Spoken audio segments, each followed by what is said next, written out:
Take more calcium. That's the entire osteoporosis conversation most people ever have with their doctor. And by itself, it may not be doing nearly as much as you think. Here's what actually decides whether a fall at 80 becomes a bruise or a hip fracture that changes how independently you live for the rest of your life. A hip fracture in your 70s or 80s isn't just a broken bone. For a lot of people, it's the event that turns into a hospital stay, then a rehab facility, then a conversation about whether living alone is still realistic. That's the real stake behind everything we're about to cover. Today, I want to walk you through what actually builds and protects bone as you get older. It isn't one thing, it's four things working together. The calcium advice you've probably heard 100 times only covers about one of them. Along the way, I'll show you where each of the other three actually comes from, why they matter as much as calcium does, and where the evidence on all of this genuinely stands, not the shorthand version. Stick around, because the last piece on this list is one that even people who consider themselves well-informed rarely hear explained this way, and it happens to be the most fixable one of the four. Before we get into it, tell me in the comments, have you ever had a bone density scan? And what did your doctor tell you about it? I read these and they genuinely shape what I cover next. Here's the way I want you to think about this for the rest of the video. Building and maintaining bone works less like a bank account, where you just deposit calcium and it accumulates. It works more like an ongoing construction project happening inside your body. Calcium is the raw material, bricks, essentially. But bricks sitting in a warehouse don't build anything on their own. You also need a signal that tells your body to actually use those bricks and lay down new bone. That's mechanical loading, exercise. You need a site manager coordinating the whole operation. That's hormonal, mainly estrogen. And you need a logistics crew getting the material where it needs to go and holding the structure together. That's the supporting cast of nutrients: vitamin D, magnesium, vitamin K2, and protein. Calcium answers one part of a four-part system. That's really the whole story of this video. Once you see the other three parts, the "doctors get this wrong" framing in the title is going to make a lot more sense, and it's not what you might assume. Let's start with the piece most directly connected to calcium itself, because it shows exactly why calcium can't do its job alone. Calcium doesn't get absorbed from your gut into your bloodstream efficiently without adequate vitamin D. Vitamin D is what allows your intestines to actually take up the calcium you eat or swallow as a supplement. Without enough of it, a meaningful portion of that calcium simply passes through you unused. And here's the part that makes this worse than just wasted effort.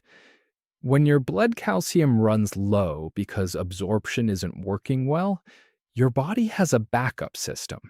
It pulls calcium out of your bones to keep your blood levels stable, because blood calcium is tightly regulated for reasons related to your heart and nerves, and your body will always prioritize that over your skeleton. So a vitamin D shortfall doesn't just limit how much new bone you can build, it can actively work against the bone you already have. There's an age-specific wrinkle here that most people never hear either. Your skin's ability to produce vitamin D from sunlight genuinely declines as you get older. The same amount of time outside that generated a certain amount of vitamin D at 40 produces meaningfully less at 75. That doesn't mean sunlight stops mattering. It does mean you can't necessarily assume your levels are fine just because you get outside regularly, the way you always have. This is exactly the kind of change that happens quietly, with no obvious symptom. which is why guessing isn't a great strategy here. The practical fix is specific. Get your vitamin D level checked with an actual blood test, rather than assuming a multivitamin or a bit of sunshine has you covered. Deficiency is common at this age and doesn't come with obvious symptoms until it's fairly advanced. If you do supplement, take it with a meal that has some fat in it, since vitamin D is fat soluble and absorbs better that way. And if you live somewhere with limited sun exposure for large parts of the year, that's worth mentioning to your doctor specifically, since it changes how much you're likely getting from sunlight alone. So, vitamin D solves the absorption problem. It makes sure the calcium you take in actually gets used. But that raises an obvious next question. If absorption is working fine, why does bone loss still accelerate so sharply for so many people around a specific point in life? That's not an absorption problem at all. It's a hormonal one. It's the second piece, and honestly, the biggest single factor for women specifically. Estrogen has a direct protective effect on bone. To understand why, it helps to know that your skeleton has two types of cells constantly at work. One type that builds new bone, and one type that clears away old bone so it can be replaced. A normal, healthy renovation process that never really stops, at any age. Estrogen helps keep those two crews in balance. When estrogen drops sharply around menopause, that balance shifts. The demolition crew becomes relatively more active than the construction crew, and the loss can happen faster than most people expect, especially in the 5 to 10 years right around menopause. This is why bone loss isn't a smooth, gradual slope across your whole adult life. For a lot of women, it's closer to a steep drop during a specific window, followed by a slower decline afterward. Men lose bone density with age too, related to a slower decline in testosterone, but the drop tends to be more gradual and starts later, which is part of why osteoporosis is diagnosed far more often in women. The practical implication is timing. If you're approaching menopause, going through it, or on the other side of it, that's the window where a bone density scan, a DEXA scan, tells you the most useful information because it's when the most significant change is likely to be happening. When you get that skin back, you'll usually see something called a T-score, which compares your bone density to that of a healthy young adult. In very rough terms, down to -1 is considered normal. Between -1 and -2.5 is generally called osteopenia, bone density lower than ideal, but not yet at the osteoporosis threshold. -2.5 or below is where osteoporosis itself gets diagnosed. Knowing which range you're in changes the conversation with your doctor considerably. It's also worth a direct conversation with your doctor about whether hormone therapy or a bone-specific medication makes sense for your individual situation. That's a decision that depends on your full health picture, and it's genuinely outside what a general video like this one can responsibly tell you. What I can tell you is that the conversation is worth having, and that the hormonal piece deserves at least as much attention as the calcium piece usually gets. If this is useful to you, and you know someone, maybe a sister, a friend, your own mother, who's been told to just take more calcium and left it there, send them this video today. Not to grow the channel, though that's a nice side effect, because this is exactly the kind of fuller picture that's hard to fit into a routine appointment. Here's where it gets interesting, though, because hormones and vitamin D are both things that happen to your bones. You can't consciously speed either one up through effort alone. The third piece is different. It's the one piece on this list that's almost entirely under your direct control day to day. And it's the one most people never connect to bone health at all: mechanical loading. Bone is living tissue, and it responds directly to the physical stress you put on it. When you do weight-bearing or resistance activity, you're sending your skeleton a literal physical signal that tells the bone-building cells to increase their activity in the areas taking the load.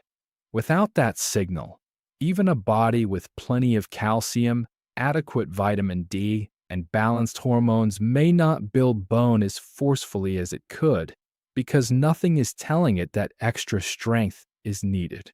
This is genuinely use it or lose it at the level of the skeleton itself, not just the muscles around it. The practical version: weight-bearing activity like brisk walking, stair climbing, or dancing on most days. Resistance training 2 to 3 times a week that specifically loads the hips, spine, and wrists, the 3 most common fracture sites. Where it's appropriate for you, some gentle impact, light marching in place, small hops if your balance and joints support it, tends to provide a stronger bone-building signal than walking alone. This is also a good moment to mention something that surprises people. Activities like swimming and cycling are genuinely excellent for your heart and your joints. But because your body weight is supported by water or a seat rather than by your bones, they don't send much of a bone-building signal at all. That doesn't make them bad choices. It just means they shouldn't be your only form of activity if bone health is part of the goal. There's a second piece to this that matters just as much as building bone in the first place: not falling in a way that breaks it. A stronger skeleton still fractures if you land wrong. Balance work, something as simple as practicing standing on one foot near a countertop or a beginner Tai Chi class, measurably reduces fall risk in older adults. Building bone and avoiding the fall that tests it are really 2 halves of the same protective strategy, not separate topics. There's one important safety caveat that goes with all of this, and I'll cover it properly in a few minutes when we talk about where people take these habits too far. It matters enough that I don't want to rush it here. Pair this with a real source of protein around your exercise sessions, since the structural framework bone is built on is largely protein, not just mineral, which leads directly into the 4th piece. So far we've covered the material, the manager, and the signal. But even with all 3 of those working, bone still needs the right raw ingredients arriving on schedule to actually get built. That brings us to the 4th piece: the supporting cast, the nutrients that don't get top billing but that calcium actually depends on to do its job properly. About 1/3 of your bone, by weight, isn't mineral at all. It's protein, mostly collagen, forming a flexible scaffolding that the calcium and other minerals attach to. Bone that's all mineral and no protein framework is actually more brittle, not stronger, the way a wall made purely of dry mortar with no rebar in it would be. Older adults are often quietly told they need less protein as they age. The research on aging muscle and bone both point the other way, toward needing more attention to protein, not less, spread across your meals rather than loaded into one. A useful pairing here: getting a bit of vitamin C alongside a protein-rich meal, citrus, bell pepper, a handful of berries, supports your body's own collagen production, which directly feeds that scaffolding process. Magnesium plays a supporting role too. It's required for your body to convert vitamin D into the active form it actually uses, which ties this back directly to part 1. And vitamin K2 helps activate the specific proteins that direct calcium into bone rather than letting it drift into places it doesn't belong, like artery walls. K2 has one real medication interaction worth knowing about. and I'll cover it properly in the safety section coming up rather than rushing past it here. I want to be honest about the strength of evidence here, too. The research on vitamin K2 and magnesium supplementation specifically for fracture prevention is genuinely less definitive than the exercise and hormone research we just covered. Think of this piece as a reasonable supporting habit: leafy greens, nuts, whole grains for magnesium, fermented foods, and egg yolks for K2, rather than the headline of your strategy. There's one more piece of this supporting cast worth knowing, and it's less about what to add and more about what quietly works against you. A diet that's consistently high in sodium causes your kidneys to excrete more calcium in your urine. Essentially, salt and calcium compete for the same exit route, and salt tends to win, taking some calcium with it. This is well-established physiology, not a dramatic new finding, but it's rarely connected to bone health the way it's connected to blood pressure. It doesn't mean you need to eliminate salt from your life. It means that if you're already working to get enough calcium from food, a very high sodium diet is quietly undoing part of that effort in the background. One more reason whole.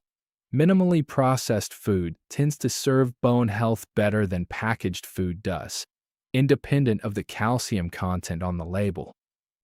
I think about people I hear from who are in exactly this position.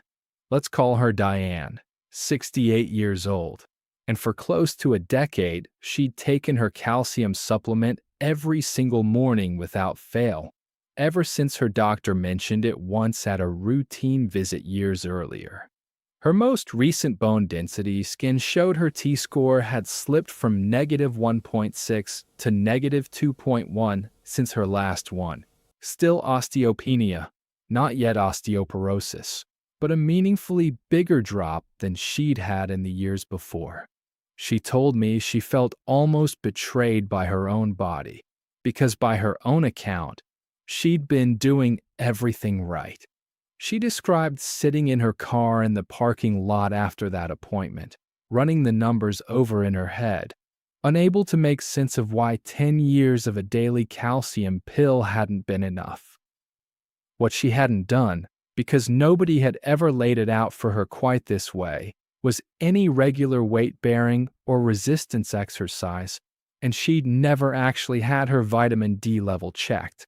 Once she added 2 resistance sessions a week and got her vitamin D tested and corrected, her follow-up scan a year and a half later showed her T-score had held steady at -2.1 instead of continuing to drop.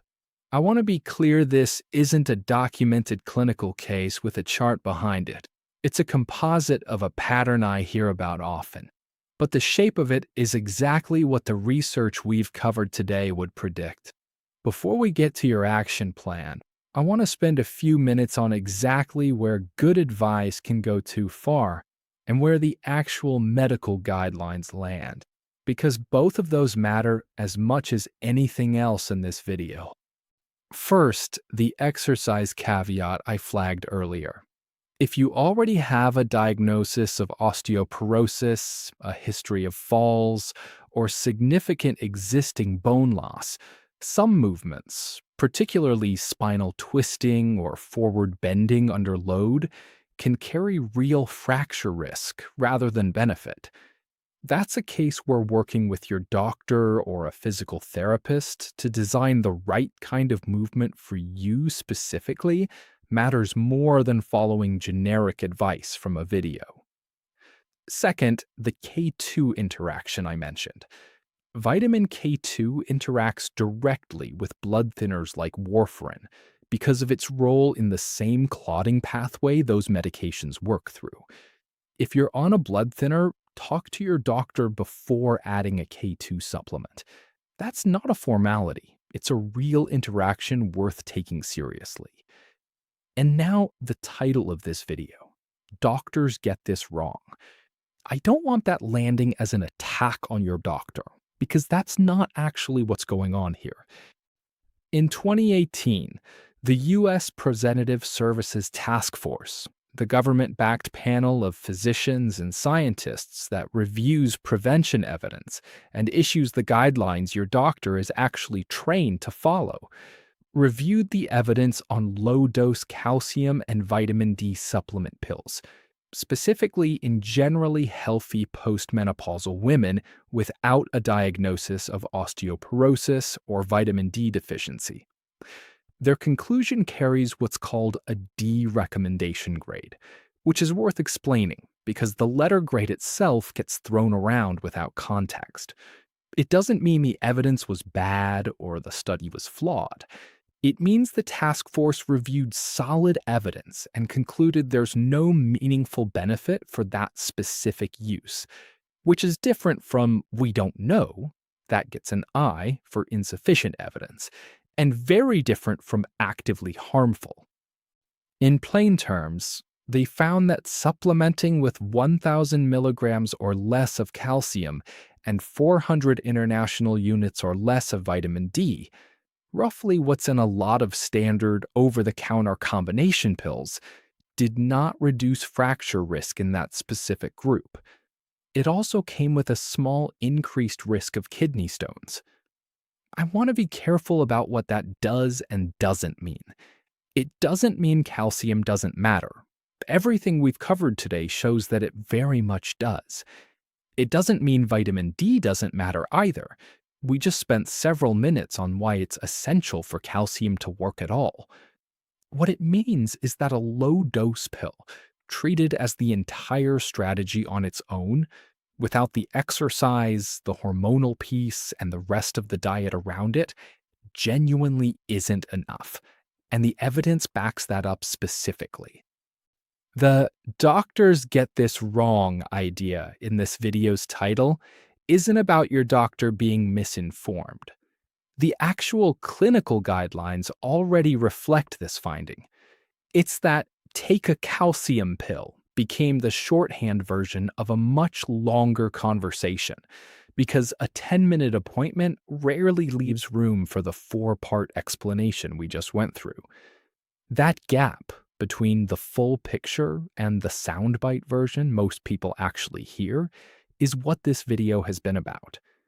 And to be completely clear, if your doctor has you on calcium or vitamin D for a diagnosed condition, a documented deficiency, or an existing case of osteoporosis, that is a different clinical situation than what this particular research describes. You should not change anything about a prescribed supplement or medication without talking to your doctor first.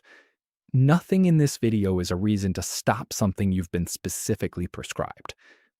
Let's bring this together into something concrete. 1. Ask your doctor for an actual vitamin D blood test, rather than assuming a multivitamin has you covered. It's a simple blood draw, and it's the only way to know instead of guess. 2. Add 2 weight-bearing or resistance sessions to your week. Body weight movement done consistently is a completely reasonable place to start. 3. Put a real source of protein at each meal, not just at dinner, and pair it with something containing vitamin C when you can. 4. If you're around the age of menopause or already past it, ask your doctor whether a bone density scan makes sense for you now, and ask what your T-score actually means for your specific situation. 5. Get your calcium from food first where you reasonably can. Dairy, leafy greens, fortified foods, and treat a supplement pill as a backup to that, not the whole plan, while keeping an eye on how much sodium is riding along with the rest of your diet. I want to close with this. Osteoporosis isn't really a story about one missing mineral. It's a story about 4 systems that all need to be working together. And the fact that most of us only ever heard about one of them isn't anyone's failure. It's just what happens when a genuinely complex picture gets compressed into a single sentence you can say in a rushed appointment. Think back to how we opened this video. someone who still drives herself to appointments, still gets down on the floor to play with a grandchild, and back up again without thinking about it, still travels without worrying about what happens if she trips on an uneven sidewalk. That's what's actually at stake in everything we covered today. A hip that stays strong at 80 isn't just a number on a DEXA scan. It's the difference between staying independent and losing that independence overnight, sometimes from a fall that would have been nothing at all 20 years earlier. That's worth 4 habits instead of 1, and it's worth the extra few minutes it took to actually understand why. Everything in this video is general health education, not personal medical advice. If you're managing an existing condition or taking medication, please talk with your own doctor before making any changes. This content is meant to work alongside your care, not replace it. If this video gave you something useful, the most helpful thing you can do is subscribe and share it with someone who needs to hear it. I'll see you in the next one. Take good care of yourself, because you're worth the effort.